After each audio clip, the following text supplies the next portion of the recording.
It's crazy. It is crazy. I never would have imagined that Kylie Cosmetics would have been this huge and had so much success. But I mean, we work really hard. I'm so blessed to be able to just have fun every day with makeup. It's truly my passion. It's truly what I love. So it's just such a blessing that I could turn it into a business. Yeah, that you get to do something that you said that you're passionate about, and then it turns out that you're a billionaire. I mean, how much money do you have on you right now? Honestly? Ne faites pas attention à l'état de mes cheveux, ok? Je viens de me choper la pluie, ok? Et j'ai dû faire ce que j'ai pu pour essayer de sauver les restes. Mais je vais laisser comme ça, vous allez vivre ça avec moi, ok? Asseyez-vous, prenez un thé, parce que là, il y a affaire de parlement. C'est quelle énergie ça? On va parler de quelqu'un qui était pour moi mon exemple. Tema Tago, elle a fait un texte, mec. En 2018, Forbes, le magazine américain, qui traite de sujets économiques, ils l'ont classée comme la plus jeune milliardaire self-made billionnaire, ok? Ça a parlé partout. Hey, même Travis Scott, il a mis ça dans sa chanson.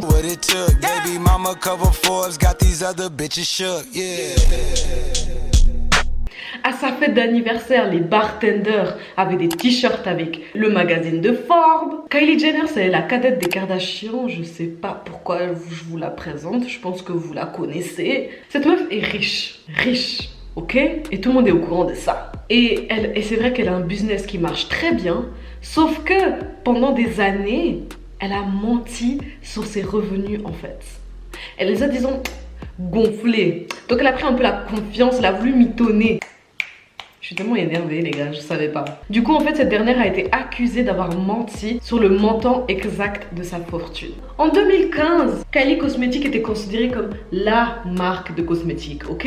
Vous vous rappelez, avoue toi aussi même tu voulais un lipstick. Ou bien peut-être t'avais des lipsticks. Moi j'avais pas cette chance d'avoir des lipsticks, ok? Et la marque était capable de générer plus de 420 millions de dollars. Ce qui fait plus ou moins 403 millions de dollars. Et tout ça en seulement 18 mois. Mais par contre, ce que j'ai trouvé hyper ouf et vraiment intéressant, c'est que dans son budget marketing, tu pouvais compter 0 parce que la seule promotion qu'elle faisait, c'était des snaps, tu comprends? Elle avait déjà des millions d'abonnés sur ses réseaux. Au jour d'aujourd'hui, elle est à 180 millions d'abonnés sur Instagram. Franchement, pour faire ta propre promotion de ta marque, une story, ça suffit dans ces moments-là. Ok, maintenant c'est bon, je vous ai posé le cadre. Préparez-vous parce que c'est maintenant que ça devient intéressant. En mars 2019, 51% des parts de Kylie Cosmetics a été vendue pour 600 millions de dollars. Ça veut dire 577 millions de francs au géant cosmétique Coty. Coty, c'est une multinationale américaine qui a été fondée à Paris en 1904 par justement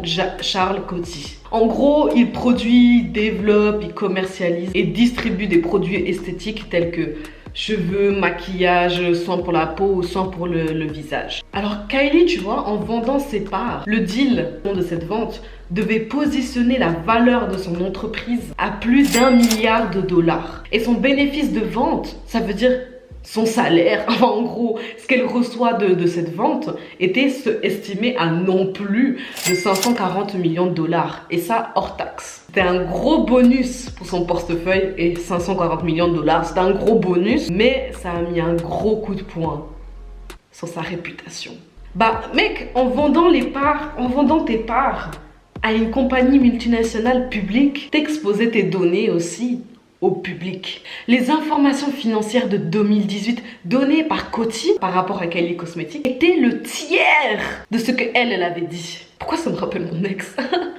Vous comprenez ce que je veux dire? Vous voyez où est le problème? Mais bitch, on s'arrête pas là. Elle a continué les mythos. Pour sa compagnie skincare là. Vous avez vu tout cela, les Kylie Skin là. Vous avez vu ou pas? Elle a dit qu'en 2 mois, elle avait fait un chiffre d'affaires de 100 millions de dollars alors qu'en vrai, elle avait même pas fait 25 millions de dollars en 6 mois. Comment on peut mytho comme ça? C'est vraiment mentir de chez mentir, c'est mentir, mais à la haie. C'est mentir. Forbes a donc accusé Kylie et sa daronne, la sorcière Kris, désolé j'ai un problème avec Kris, d'avoir donné des produits fiscaux falsifiés. Et ça pour donner une meilleure image au monde entier de Kylie Cosmetics. Donc après les Kardashians, elles ont vu que Kylie a été retirée. Elles ont demandé, Wesh, y'a quoi? Pourquoi tu nous enlèves? Parce que hein, c'est un clan, hein, faut pas oublier. Bah, Forbes, tu penses, il a donné les papiers, il a dit, il y a ça, ça, ça. Vous avez vendu 51% des parts à Coty. Coty nous a donné ça. Bah, regarde, toi, t'as dit ça, lui, il a dit ça. Qui a raison, qui a tort? C'est quoi ces histoires? Explications. Plus Forbes insistait sur le questionnement de ces mensonges, de moins en moins, Kylie ou Chris, j'en sais rien, ne répondaient. Et en fait, elles ont fini par ne plus répondre du tout. Tu crois on est bête? Bon, avec tout ça, la fortune de Kylie est quand même d'environ 900 millions de dollars. Ce qui fait 866 millions de francs. Il y a aussi des gens qui disent qu'ils ont fait exprès de faire ces mythos pour faire parler d'eux. Mais tu connais, dès qu'il y a des histoires, tu as toujours des gens pour donner leur version.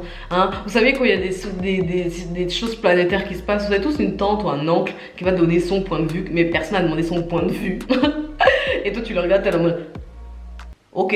Mais attendez, je vais vous mettre aussi les tweets de Kylie, là, boum, pour sa réponse à Forbes par rapport à ces accusations. Donc, je suis d'accord avec le fait que oui, il y a plus important dans la vie, c'est clair. Wesh, pourquoi tu mens alors? C'est facile de dire, c'est facile de créer un mytho, de te faire percer, et après de dire, oh mais c'est pas important, il y a plus important dans la vie. Mais mytho pas alors. Nous, c'est tout ce qu'on veut, c'est t'arrêtes de mytho. Mets un pouce bleu. Faut mettre le pouce bleu parce qu'on est énervé, ok? Enfin, moi, perso. Et si vous aimez tous ces sujets un peu business comme ça, c'est quelque chose que perso, moi, ça m'intéresse, mais j'ai jamais vraiment voulu parler de ça sur ma chaîne, je sais pas. Irrelevant. Voilà, j'espère que la vidéo vous a plu parce que ça fait un petit moment que j'ai pas filmé. Et est-ce que le fond blanc, ça vous plaît? Dites-moi dans les commentaires. Ah non, dites-moi dans les commentaires si vous pensez que Chris, c'est une sorcière et que c'est elle qui a forcé tout ça. Vous allez dire là en dessous. Just... you know, write it down, ok? Surtout, n'oubliez pas de vous abonner parce que ça me fait plaisir de faire ce petit boulot. On a passé les 100 abonnés sur ma chaîne. Hey, hey, hey, hey. Moi, je suis trop fière de moi. Désolée, je suis trop fière de moi. Vous pouvez venir me rejoindre sur Instagram comme ça si vous voulez voir ma vie quotidienne. Vous avez que ça à faire. Prenez soin de vous parce que, you know, love ya. Je vous aime, les gars. Bye.